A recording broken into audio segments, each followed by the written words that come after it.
저는 매일 아침 7시면 어김없이 일어납니다. 회사에 가기 전 꼭 해야 할 일이 하나 있거든요. 바로 삼촌에게 도시락을 가져다 드리는 것이죠. 우리 아파트 1층 경비실로 향하는 발걸음은 항상 가벼웠습니다. 경비원 유니폼을 단정히 입고 앉아 계신 외삼촌 김만수를 보면 하루가 시작된다는 기분이 들었거든요. 삼촌, 오늘도 김밥 싸왔어요? 제가 도시락통을 내밀 때마다 삼촌은 같은 말씀을 하셨습니다. 지후야, 너만 잘 살면 된다. 삼촌 걱정은 하지마. 항상 자신을 낮추시는 말투였죠. 하지만 저에겐 삼촌이 세상에서 가장 든든한 어른이었습니다. 경비실 벽에는 낡은 사진 한 장이 붙어 있었어요. 어린 저와 젊은 삼촌이 함께 찍은 사진이었습니다. 그때 삼촌은 군복을 입고 계셨는데 저는 그냥 평범한 군복이라고만 생각했죠. 부모님이 일찍 돌아가신 후 삼촌이 저를 키워주셨습니다. 넉넉하지 않은 살림이었지만 삼촌은 제가 부족함 없이 자랄 수 있도록 모든 걸 다 해주셨어요. 대학 졸업하고 좋은 회사 다니는 거 보니 삼촌이 뿌듯하다. 삼촌은 늘 제 자랑을 하셨습니다.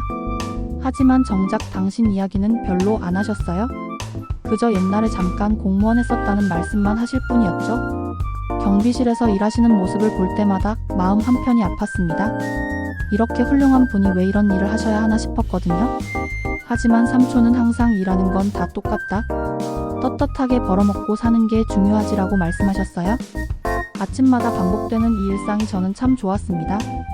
삼촌과 마주치는 그 짧은 시간이 하루의 시작을 알리는 신호 같았거든요. 그런데 그날따라 삼촌 표정이 조금 달라 보였어요. 평소보다 더 진지해 보이셨죠? 지후야, 너 요즘 남자친구랑은 어떻게 지내냐? 갑작스러운 질문에 얼굴이 빨개졌습니다. 삼촌께서 제 연애 이야기를 직접 묻는 건 처음이었거든요. 괜찮게 지내고 있어요? 준영이 좋은 사람이에요? 삼촌은 고개를 끄덕이시며 미소를 지으셨습니다. 그래, 좋은 사람 만났구나. 삼촌이 봤을 때도 그 친구 괜찮아 보이더라. 삼촌은 몇 번 준영을 만나본 적이 있으셨어요? 처음엔 남자친구를 삼촌께 소개하는 게 부담스러웠는데 준영이 삼촌께 정말 예의 바르게 인사를 드려서 안심했죠. 삼촌, 저 회사 가봐야 해요. 도시락을 건네고 인사를 드릴 때 삼촌이 제 손을 잡으셨습니다. 지후야, 삼촌이 항상 고맙게 생각한다는 거 알지? 무슨 소리예요? 제가 더 고마워하는걸요? 삼촌의 손은 거칠었지만 따뜻했습니다. 세상 모든 걱정으로부터 저를 지켜주는 든든한 손이었죠. 회사로 향하는 지하철에서 문득 생각했습니다. 삼촌이 저에게 해주신 모든 것들 말이에요. 어린 시절부터 지금까지 한 번도 저를 실망시킨 적 없는 분이셨어요. 경비실 창문으로 보이는 삼촌의 뒷모습은 여전히 듬직해 보였습니다. 아마 오늘도 아파트 주민들에게 친절하게 인사하며 하루를 보내실 거예요. 벽에 걸린 그 오래된 사진을 다시 한번 생각해 봤습니다. 군복을 입은 젊은 삼촌의 모습이 왠지 범상치 않아 보였거든요. 하지만 그때는 그냥 멋있어 보이는 군복 정도로만 여겼죠. 사실 삼촌에 대해 모르는 게 너무 많았습니다.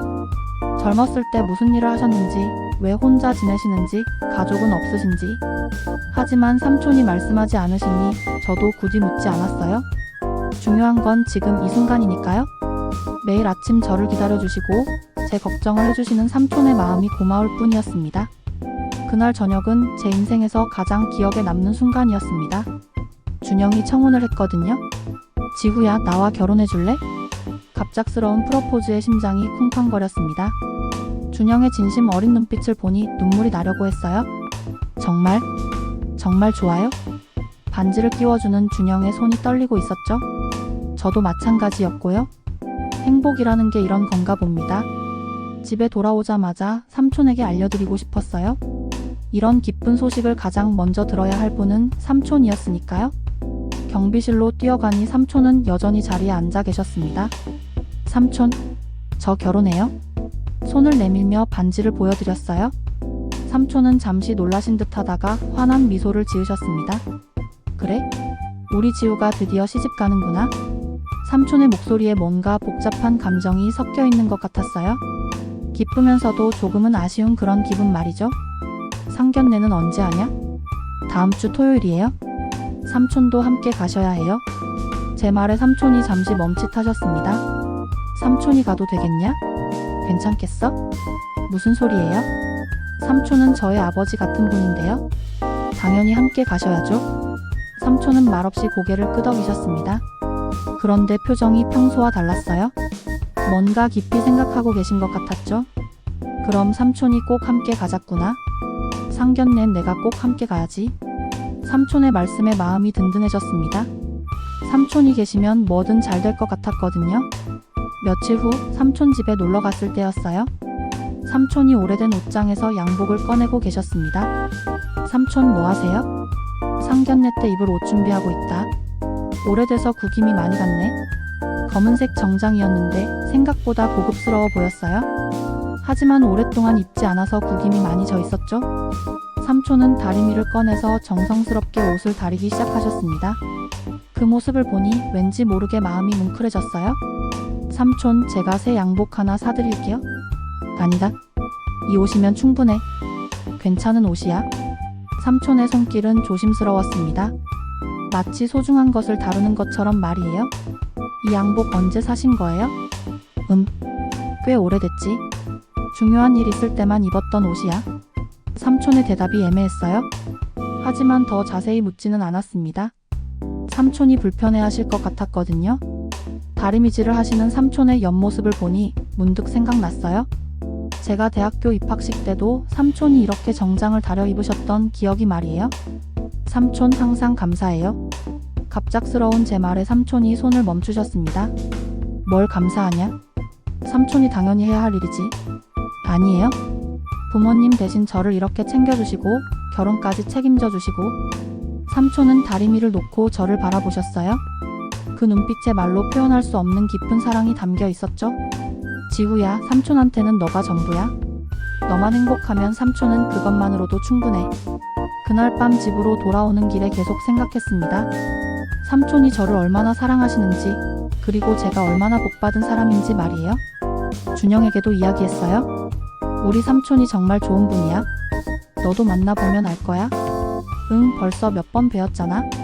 정말 인품이 좋으신 분 같더라. 준영도 삼촌을 좋아했어요. 처음 만났을 때부터 삼촌께 깍듯하게 예의를 갖춰 인사드렸거든요. 상견례가 며칠 앞으로 다가왔을 때 문득 걱정이 되기 시작했습니다. 준영의 어머니가 어떤 분인지 잘 몰랐거든요. 준영 말로는 까다로운 편이라고 했는데 삼촌이 경비원 일하신다고 하면 어떻게 생각하실까? 괜한 걱정일 수도 있지만 마음 한편이 불안했어요. 하지만 삼촌은 제가 자랑스러워해야 할 분이라고 생각했습니다. 어떤 일을 하시든 상관없었어요. 상견례 당일 장소는 시내 한 호텔의 고급 레스토랑이었습니다. 준영의 어머니가 정하신 곳이었죠. 삼촌은 며칠 전에 다려두신 정장을 단정하게 입고 오셨어요. 생각보다 잘 어울리셨습니다. 역시 옷이 사람을 만든다는 말이 맞는 것 같았어요. 긴장되나? 삼촌이 제게 물어보셨습니다. 사실 많이 긴장되고 있었어요? 네, 조금요. 괜찮다. 자연스럽게 하면 돼. 삼촌의 말씀이 마음을 진정시켜 주었습니다. 삼촌이 함께 계시니 든든했거든요. 레스토랑에 들어서니 준영과 그의 부모님이 이미 와서 기다리고 계셨어요. 준영의 아버지는 변호사이고 어머니는 사모님이라고 들었습니다. 안녕하세요. 인사를 나누며 자리에 앉았어요. 준영의 어머니가 저를 위아래로 훑어보는 시선이 느껴졌습니다. 처음에는 무난하게 대화가 진행되었어요. 제 직장 이야기, 준영과 어떻게 만났는지 그런 이야기를 말이죠. 그런데 준영의 어머니가 삼촌을 보며 물어보셨습니다. 지우 씨 보호자분은 무슨 일을 하세요?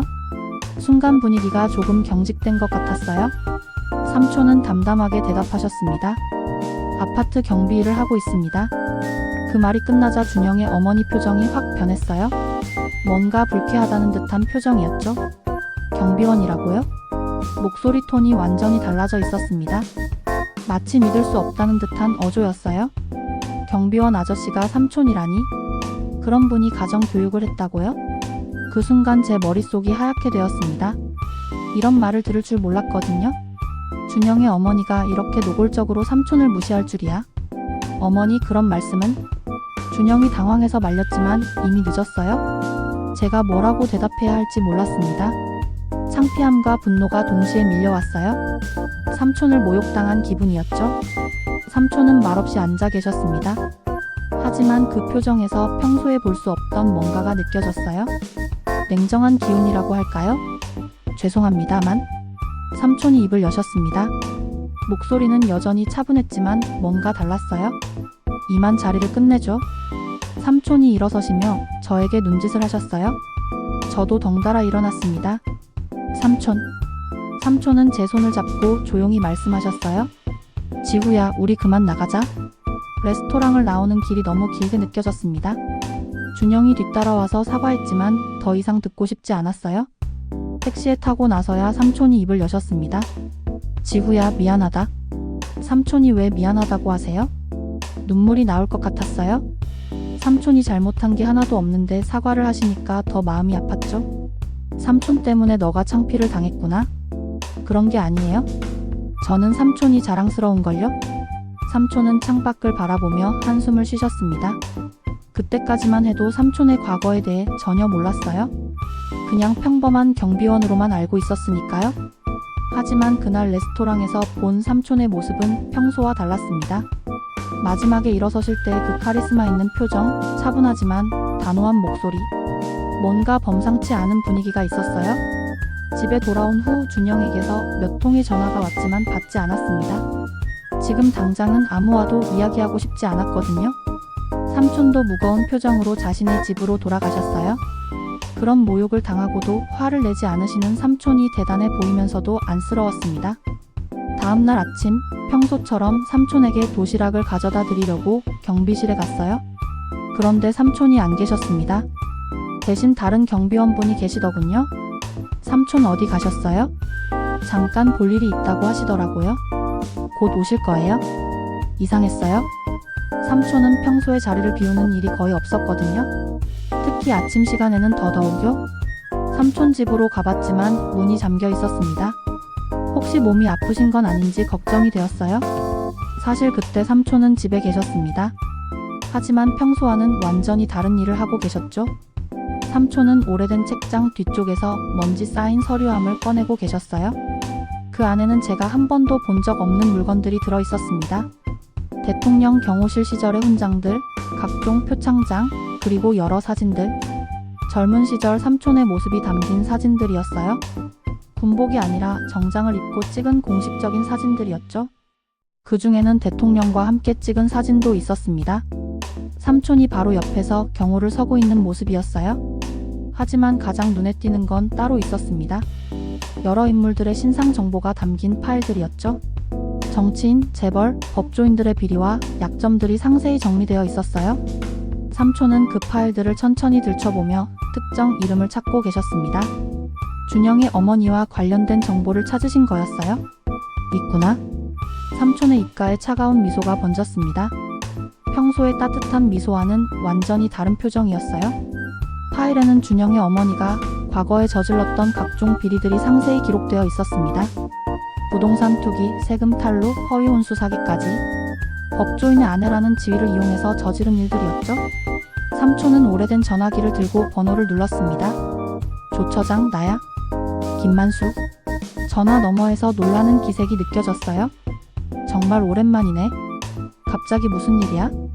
예전에 부탁했던 명단건 다시 열어줘야겠어. 명단? 아, 그때 그거 말이야? 왜 갑자기? 삼촌의 목소리는 차분했지만 단호했습니다. 개인적인 일이 생겼어? 곧 자료를 보내줄게. 알겠어? 그런데 만수야, 너 정말 괜찮은 거지? 물론이야. 고마워. 전화를 끊은 삼촌은 다시 파일들을 정리하기 시작하셨어요. 하나하나 복사해서 정리하시는 모습이 전혀 경비원 같지 않았죠? 마치 전직 특수요원이 복귀한 것 같은 분위기였어요. 삼촌의 진짜 모습을 보는 것 같았습니다. 그리고 또 다른 전화를 거셨어요. 기자님, 안녕하세요. 익명의 제보를 하나 하고 싶어서 연락드렸습니다. 어떤 제보인가요? 법조계 인사의 부인이 저지른 각종 비리에 관한 내용입니다. 아주 흥미로운 이야기가 될 거예요. 삼촌은 차근차근 정보를 전달하기 시작했어요. 하지만 자신의 신분은 절대 밝히지 않았죠. 다만 전직 청와대 관련 인사라고만 했어요. 정말 확실한 정보인가요? 물론입니다. 증거 자료도 모두 있어요. 전화를 마친 삼촌은 잠시 창밖을 바라보셨습니다. 그 표정에는 복잡한 감정이 섞여 있었어요. 지후야, 삼촌이 지켜줄게. 혼자 중얼거리시는 삼촌의 목소리에는 강한 의지가 담겨 있었습니다. 어제 당했던 모욕을 그냥 넘어가지 않으시겠다는 뜻이었죠. 며칠 후부터 이상한 일들이 일어나기 시작했습니다. 뉴스에서 준영의 어머니와 관련된 이야기가 나오기 시작한 거예요. 처음에는 작은 기사였어요. 유명 법조인 부인, 부동산 투기 의혹이라는 제목이었죠. 하지만 점점 더 자세한 내용들이 나오기 시작했습니다. 고위 법조인 부인, 허위 혼수 사기 및 세금 탈루 의혹. 기사를 보니 너무 구체적이었어요. 단순한 추측이 아니라 확실한 증거가 있는 것 같았죠. 준영에게서 전화가 왔어요. 지후야, 우리 어머니 일로 난리가 났어. 갑자기 기자들이 몰려와서 준영의 목소리가 당황스러워 들렸어요. 하지만 저는 별로 동정이 가지 않았습니다. 그날 상견례에서 삼촌을 모욕했던 기억이 생생했거든요. 그래? 힘들겠네. 냉담한 제 대답에 준영이 당황한 것 같았어요. 지후야, 혹시 우리 때문에 화가 났어? 그날 일은 정말 미안해. 지금 그게 중요한 게 아니잖아. 어머니 일이나 신경 써. 전화를 끊고 나서 삼촌 생각이 났어요. 혹시 이 모든 일이 우연의 일치일까요? 삼촌을 만나러 경비실에 갔어요. 삼촌은 평소와 다름없이 앉아 계셨습니다. 삼촌, 요즘 뉴스 보셨어요? 무슨 뉴스? 삼촌의 표정은 태연했어요. 하지만 뭔가 알고 계신 것 같은 기분이 들었죠. 준영이 어머니 관련 기사요? 아, 그거? 봤어? 요즘 세상에 그런 일이 많더라. 삼촌의 대답이 너무 담담했어요. 마치 예상하고 있었다는 듯한 반응이었죠. 사실 그때 삼촌은 이미 여러 단계의 계획을 실행에 옮기고 계셨어요. 변호사를 통해 정식 고발장을 준비하고 있으셨거든요. 변호사님, 자료는 충분합니다. 삼촌이 만난 변호사는 과거 청와대에서 함께 일했던 분이었어요. 삼촌의 정체를 아는 몇 안 되는 사람 중 하나였죠. 만수 형, 정말 이렇게까지 할 거야? 그 여자가 우리 지우를 모욕했어? 그냥 넘어갈 수 없지. 삼촌의 목소리에는 분노가 깔려 있었어요. 평소의 온화한 모습과는 완전히 달랐죠. 알겠어. 내가 처리해줄게. 변호사는 삼촌이 준비한 자료들을 받아보고 놀랐어요. 너무 완벽하게 정리되어 있었거든요. 이런 자료는 어떻게 구한 거야? 옛날 일이지. 한번 파일에 들어간 정보는 사라지지 않아? 삼촌은 미소를 지으셨지만 그 미소가 차가웠어요. 한편 언론에서는 점점 더 큰 관심을 보이기 시작했습니다. 처음 제보한 기자가 후속 취재를 계속하고 있었거든요. 익명의 제보자가 추가 자료를 보내왔습니다. 기자는 삼촌이 보낸 자료들을 보고 깜짝 놀랐어요.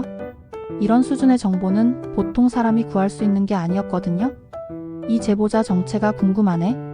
정부 고위직 출신인 것 같은데. 전직 청와대 관련 인사라고 하셨죠? 그래. 하지만 신분은 절대 밝힐 수 없다고 해. 기사는 점점 더 구체적이 되어 갔어요. 준영의 어머니가 저질렀던 모든 비리들이 하나씩 드러나기 시작한 거죠. 법조인 부인 어씨, 지난 10년간 부동산 투기로 수십억 부당이득. 어씨 부인 허위 혼수 사기로 여러 가정 피해.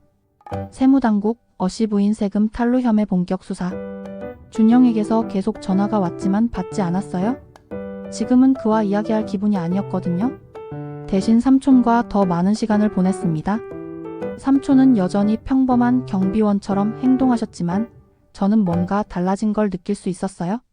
삼촌, 정말 아무것도 모르시는 거예요? 어느 날 직접 물어봤어요. 이 모든 상황이 너무 우연의 일치 같지 않았거든요. 뭘 안다는 거냐? 삼촌은 여전히 모르는 척 하셨어요. 하지만 그 눈빛에서 뭔가를 읽을 수 있었죠. 세상에는 나쁜 일하고 잘 사는 사람들이 있어. 하지만 언젠가는 다 드러나게 마련이야. 삼촌의 말씀이 의미심장했어요. 마치 이 모든 일을 예견하고 있었다는 듯한 말투였죠. 검찰에서도 움직이기 시작했어요. 언론에 나온 내용들이 너무 구체적이어서 수사에 착수할 수밖에 없었거든요. 고발장이 접수되었습니다. 삼촌이 의뢰한 변호사로부터 연락이 왔어요. 이제 공식적으로 수사가 시작될 거야. 준영의 어머니는 점점 궁지에 몰리기 시작했죠. 언론의 관심도 계속 이어졌고 검찰 수사까지 시작되니까요. 그날 저녁, 삼촌과 함께 저녁을 먹으며 이야기했어요. 삼촌, 제가 준영과 헤어져야 할까요? 그건 네가 결정할 일이야. 하지만 한 가지는 분명해. 삼촌이 젓가락을 놓고 저를 바라보셨어요. 너를 진짜 사랑하는 사람이라면 내 가족을 모욕하지 않았을 거야. 삼촌의 말씀이 가슴에 와 닿았어요. 그날 상견례에서 준영은 저나 삼촌을 제대로 지켜주지 못했거든요. 뉴스는 계속되었습니다. 매일 새로운 폭로가 나왔고 준영의 어머니는 점점 더 공경에 빠져갔어요. 이제 곧 끝날 거야. 삼촌이 혼자 중얼거리시는 걸 들었어요. 마치 이 모든 일의 마지막을 예고하는 것 같았죠. 일주일이 지난 어느 날 준영의 어머니에게 특별한 초대장이 도착했어요. 발송인은 국가공원 은퇴 인사 모임이었죠. 법조 명사 간담회에 VIP로 초청하신다고요? 준영의 어머니는 의아해했지만 거절할 이유가 없었어요. 오히려 요즘 좋지 않은 상황에서 사회적 활동을 통해 이미지를 회복할 기회라고 생각했죠. 행사장은 시내 최고급 호텔이었습니다. 국가공원 은퇴 인사 강연회라는 현수막이 걸려 있었어요. 참석자들은 대부분 법조계, 정치계 인사들이었죠. 준영의 어머니도 평소 알고 지내던 분들과 인사를 나누며 자리에 앉았어요. 오늘 강연자가 누구라고 했지? 김만수 전 대통령 경호실장이라고 하더라고요. 그 이름을 들었을 때 준영의 어머니는 약간 기억이 나는 것 같았어요. 어디서 들어본 이름 같았거든요. 경호실장이면 꽤 높은 직책이었겠네요. 그럼요. 대통령 바로 옆에서 경호를 담당했던 분이니까요. 사회자가 마이크를 잡았어요. 오늘 강연해 주실 분은 30년간 국가를 위해 헌신하신 김만수 전 대통령 경호실장님입니다. 박수가 터져나왔고 단상으로 한 분이 올라오셨어요. 그 순간 준영의 어머니의 얼굴이 하얗게 변했습니다. 단상에 선 사람이 바로 지우의 삼촌이었거든요. 안녕하십니까? 김만수입니다. 삼촌의 목소리는 평소와 달랐어요. 권위 있고 당당한 목소리였죠. 경비실에서 보던 그 모습과는 완전히 다른 사람 같았어요. 30년간 대통령 경호실에서 근무하며 국가 안보를 위해 일해왔습니다. 준영의 어머니는 믿을 수 없다는 표정으로 삼촌을 바라봤어요. 그날 상견례에서 무시했던 그 경비원이 전직 대통령 경호실장이라니. 경호실에서는 다양한 사람들을 만났습니다. 정치인, 재벌, 법조인 등 사회 각층의 인사들과 접촉했죠. 삼촌의 강연은 계속되었어요. 그런데 점점 더 의미심장한 내용이 나오기 시작했습니다. 그 과정에서 안타까운 일들도 많이 봤습니다. 겉으로는 존경받는 위치에 있으면서도 뒤에서는 부정한 일을 저지르는 사람들 말이에요. 준영의 어머니의 심장이 빨리 뛰기 시작했어요. 혹시 자신을 겨냥한 말인가 싶었거든요. 특히 법조계에 있는 분들 중에도 그런 경우가 있었습니다. 정의를 구현해야 할 위치에 있으면서도 개인적인 이익을 위해 법을 악용하는 경우들 말이죠. 이제 확실해졌어요. 삼촌이 자신을 염두에 두고 하는 말이라는 걸 깨달았죠. 물론 모든 분들이 그런 건 아닙니다. 하지만 일부의 잘못된 행동이 전체의 명예를 실추시키는 경우가 있어서 안타깝습니다. 강연이 끝나고 질의응답 시간이 시작되었어요. 기자들이 여러 질문을 했는데 그 중에 예상치 못한 질문이 나왔어요.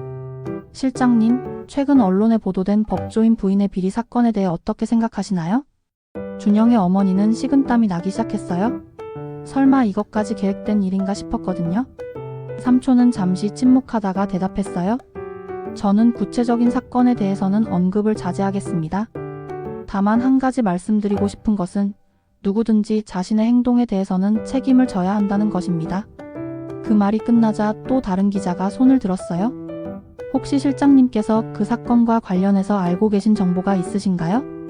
준영의 어머니는 이제 완전히 패닉 상태가 되었어요. 이 모든 상황이 우연이 아니라는 걸 깨달았거든요. 제가 직접적으로 관여한 바는 없습니다. 하지만 국가를 위해 일하면서 수집된 정보들이 있고 그런 정보들은 적절한 시기에 활용되기 마련이죠. 삼촌의 대답이 끝나자 준영의 어머니는 자리에서 일어났어요. 더 이상 이 자리에 있을 수 없었거든요. 실례하겠습니다. 황급히 자리를 떠나려던 순간 삼촌과 눈이 마주쳤어요. 삼촌은 의미심장한 미소를 지으며 고개를 살짝 끄덕이셨어요. 그 미소에서 준영의 어머니는 확신했어요. 이 모든 일이 삼촌의 계획이었다는 걸 말이죠. 강연회가 끝난 후 기자들이 준영의 어머니를 둘러쌌어요. 마치 기다리고 있었다는 듯이 말이죠. 어씨 부인, 최근 보도된 세금 탈루 의혹에 대해 해명해주세요. 부동산 투기 건은 사실인가요? 허위 혼수 사기 혐의에 대해서는 어떻게 생각하시나요? 질문이 쏟아졌지만 준영의 어머니는 아무 말도 할 수 없었어요. 삼촌의 강연을 들은 충격에서 아직 벗어나지 못했거든요. 아무 말씀이 없으시네요. 혹시 사실을 인정하시는 건가요? 기자들의 질문은 점점 더 날카로워졌어요. 준영의 어머니는 결국 아무 말 없이 도망치듯 그 자리를 떠났죠. 다음날 뉴스는 더 뜨거웠어요. 법조인 부인 강연회장에서 기자 질문에 묵묵부답. 김만수 전 경호실장 강연 후 논란 가중. 어씨 부인 의혹 해명 대신 도주. SNS에서도 난리가 났어요. 사람들은 준영의 어머니의 행동을 비난하기 시작했거든요. 저런 사람이 법조인 가족이라니 부끄럽다. 자기가 저질러 놓고 해명도 안 하고 도망가네. 김만수 전 실장님 말씀이 옳다. 누구든 책임을 져야 해. 여론은 완전히 준영의 어머니에게 불리하게 돌아갔어요. 그날 저녁 준영이 찾아왔어요. 얼굴이 완전히 상해 있었죠. 지후야, 정말 미안해. 준영은 제게 무릎을 꿇고 사과했어요. 우리 어머니가 너무 잘못했어. 그리고 나도 그날 삼촌을 제대로 지켜드리지 못했어. 준영의 사과는 진심으로 들렸어요. 하지만 이미 늦었다는 생각이 들었죠. 준영아, 고마워. 하지만 우리는 여기까지인 것 같아. 지후야, 제발. 한 번만 더 기회를 줘. 준영이 눈물을 흘리며 매달렸어요. 하지만 제 마음은 이미 정해져 있었어요. 그날 단 한마디도 삼촌을 지켜주지 못했어요. 당신 어머니가 삼촌을 모욕할 때 나는 어떻게 했나요? 제 목소리가 떨렸어요. 그날의 기억이 생생했거든요. 나도 창피해서 고개를 숙이고 있었잖아요. 삼촌이 얼마나 상처받으셨을지 생각해봤어요? 정말 미안해. 내가 너무 겁쟁이였어. 미안하다고 해서 다 해결되는 게 아니에요. 우리도 여기까지예요.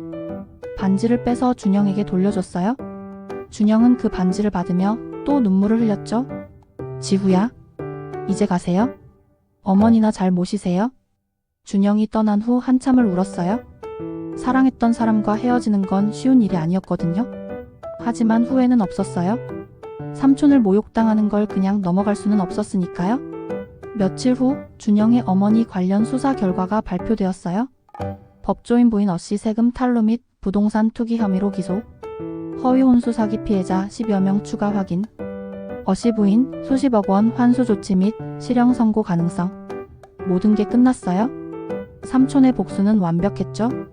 그 모든 과정에서 삼촌은 한 번도 자신이 관여했다는 걸 인정하지 않으셨어요. 하지만 저는 알고 있었죠. 이 모든 일이 삼촌의 계획이었다는 걸 말이에요. 사회는 정의가 승리했다고 평가했어요. 부정한 일을 저지른 사람이 제대로 처벌받았다고 말이죠.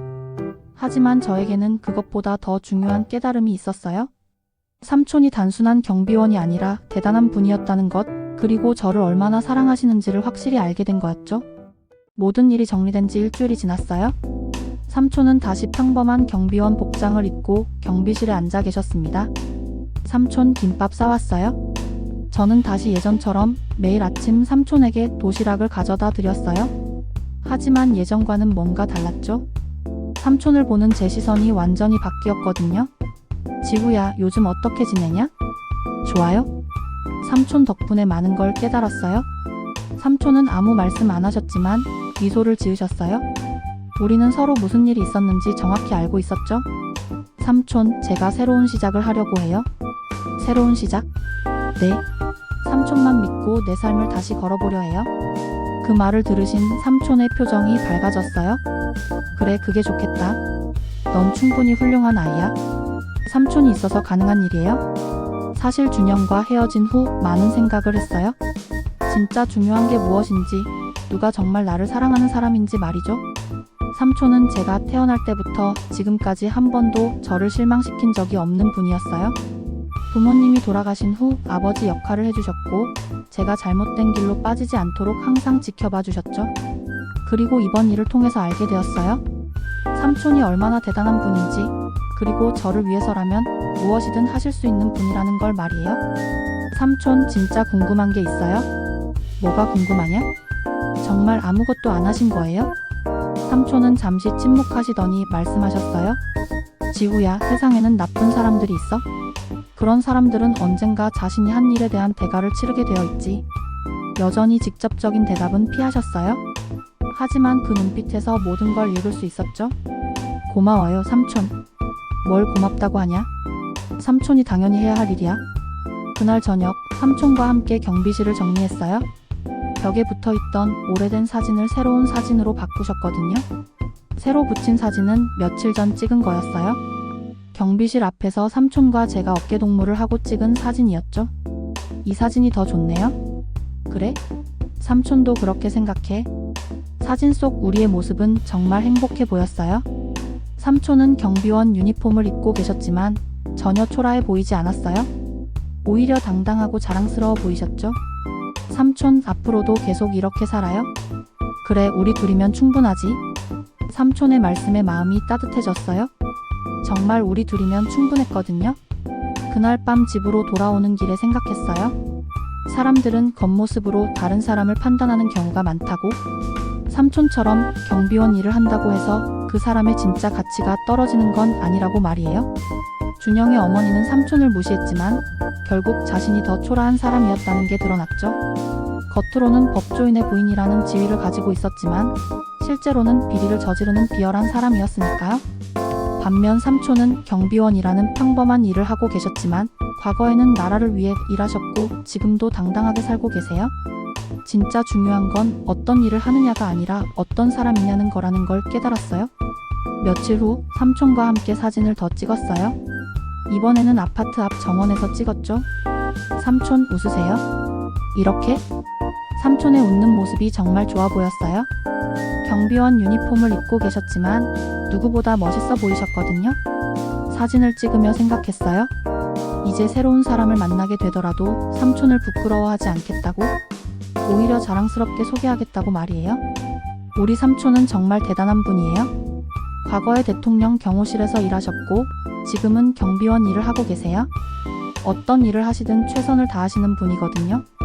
그렇게 말할 수 있는 자신감이 생겼어요. 해가 지고 있었어요. 삼촌과 저의 뒷모습이 석양에 길게 그림자를 만들었죠. 그 그림자를 보니 마음이 평온해졌어요. 삼촌, 저 정말 행복해요.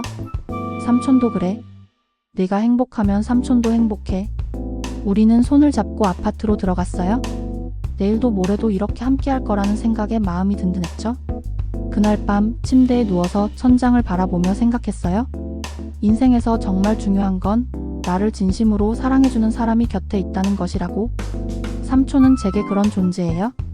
혈연 관계는 아니지만 진짜 가족보다 더 가족 같은 분이죠. 앞으로 어떤 일이 있어도 삼촌과 함께라면 이겨낼 수 있을 것 같아요. 삼촌이 저를 지켜주셨듯이 이제는 제가 삼촌을 지켜드릴 차례니까요. 새로운 사진이 붙은 경비실, 그리고 그 앞에서 미소 짓고 계신 삼촌의 모습이 햇살에 빛나고 있었어요. 우리의 새로운 시작을 축복하는 것 같았죠. 이제 정말 새로운 인생이 시작됩니다. 삼촌과 함께하는 진짜 가족의 이야기 말이에요. 몇 달이 흘렸습니다. 저는 회사에서 승진했고 삼촌은 여전히 우리 아파트 경비실에서 근무하고 계셔요. 하지만 이제 아파트 주민들이 삼촌을 보는 시선이 달라졌어요. 언론에 나온 김만수 전 경호실장의 정체가 우리 아파트 경비원이라는 게 알려진 거죠. 경비원님이 그런 대단한 분이었다니 몰랐네요. 진짜 훌륭하신 분이 우리 아파트에 계셨구나. 주민들의 반응은 존경과 감탄이었어요. 누구도 삼촌을 무시하지 않았죠. 하지만 삼촌은 여전히 겸손하셨어요. 별거 아닙니다. 그냥 제 일을 할 뿐이에요. 평소와 다름없이 성실하게 경비 업무를 보셨죠. 어느 날 아침 새로운 소식이 들려왔어요. 준영의 어머니가 1심에서 실형을 선고받았다는 거였어요. 징역 3년, 벌금 50억 원. 뉴스를 보며 복잡한 기분이 들었어요. 한편으로는 정의가 실현된 것 같아서 시원했지만 다른 한편으로는 안타까운 마음도 있었거든요. 삼촌, 이제 정말 끝났네요. 그래, 이제 끝났어? 삼촌의 목소리는 평온했어요. 복수를 완성했다는 만족감보다는 하나의 일이 마무리되었다는 담담함이 느껴졌죠. 삼촌은 후회 안 하세요? 후회? 왜 후회를 해야 하지? 너무 큰 일이 됐잖아요? 삼촌은 잠시 생각하시더니 말씀하셨어요. 지우야, 삼촌이 너한테 가르쳐주고 싶은 게 하나 있어. 뭐예요? 이 세상에는 옳은 일과 그른 일이 있어. 그른 일을 하고도 잘 사는 사람들을 보면 화가 나지. 하지만 언젠가는 반드시 대가를 치르게 되어 있어. 삼촌의 말씀이 깊게 와 닿았어요. 그리고 우리 지우를 모욕한 건 용서할 수 없었어. 그건 삼촌의 자존심 문제였거든. 삼촌, 내가 상처받는 걸 보고만 있을 수는 없었지. 그때서야 깨달았어요. 삼촌이 한 모든 일이 저를 위한 것이었다는 걸 말이에요. 시간이 더 흘러 겨울이 되었어요. 어느 날 저녁, 삼촌과 함께 경비실에서 차를 마시며 이야기했어요. 삼촌, 제가 새로운 사람을 만나게 되면 어떻게 할 거예요? 당연히 잘 사귀어야지. 하지만 이번에는 삼촌이 더 꼼꼼히 살펴볼 거야. 삼촌이 농담조로 말씀하시니 웃음이 났어요. 네, 삼촌 허락받고 사귈게요. 그래야지. 이번에는 진짜 좋은 사람을 만나야 해. 우리는 그렇게 웃으며 이야기했어요.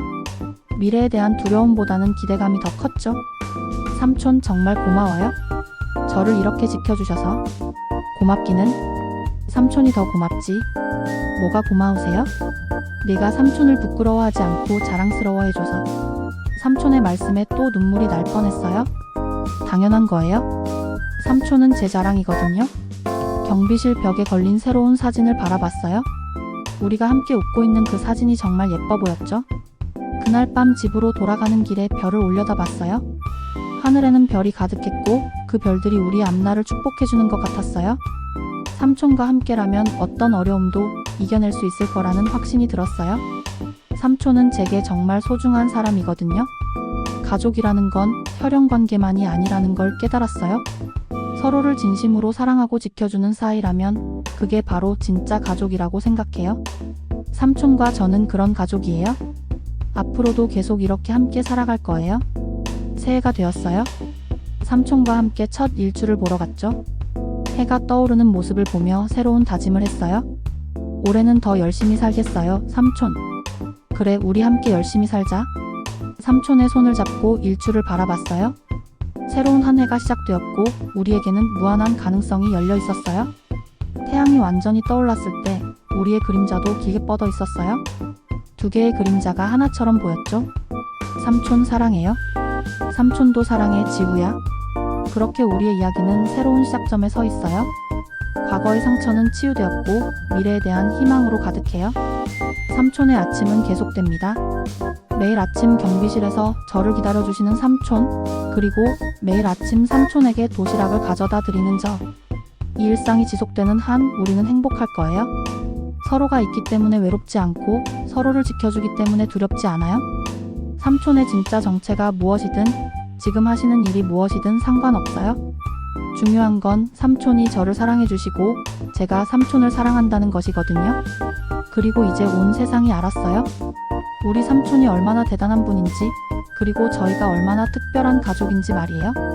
앞으로 어떤 일이 기다리고 있을지 모르지만 삼촌과 함께라면 무엇이든 해낼 수 있을 거라고 믿어요. 우리의 이야기는 끝이 아니라 새로운 시작이에요. 진짜 가족으로서의 새로운 여행이 지금부터 시작되는 거죠.